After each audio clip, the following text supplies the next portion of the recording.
Aujourd'hui sur Tendance au naturel, pas de recette et je ne suis pas toute seule, je suis avec Gilles Lartigot, auteur et conférencier de 2 livres, Eat et Eat 2, donc une merveilleuse rencontre, vous allez pouvoir apprendre énormément de choses.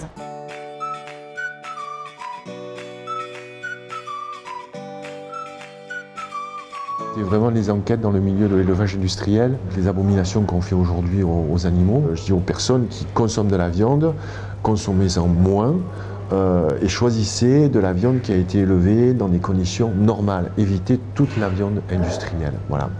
Ensuite, ça a été tout le danger en fait, de la nourriture toxique. Le lien vraiment entre ce que l'on mange et le développement de nos maladies. J'ai la particularité en fait, de faire intervenir des gens qui ont la légitimité de dénoncer et de parler de certaines choses que les médias, je dirais mainstream, n'ont pas le courage de parler. Avec le premier, donc on sait selon ce que l'on mange, on peut développer des maladies graves, dont le cancer. Et dans le deuxième livre, j'explique comment en fait on peut être amené, je dirais être prudent vis-à-vis de cette médecine qui aujourd'hui favorise tous les traitements de chimiothérapie, radiothérapie. Donc là aussi, sans forcément tout dénoncer, mais depuis les années 80, si tu veux, il y a eu une dérive des laboratoires pharmaceutiques qui ont eu une emprise très importante sur la santé.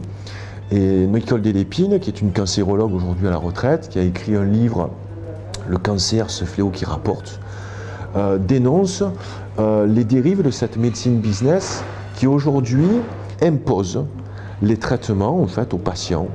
Donc les cancérologues n'ont plus le choix du traitement. Et ça, c'est vraiment un scandale.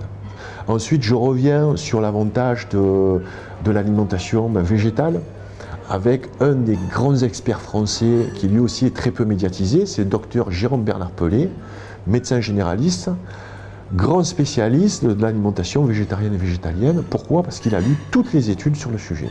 Voilà.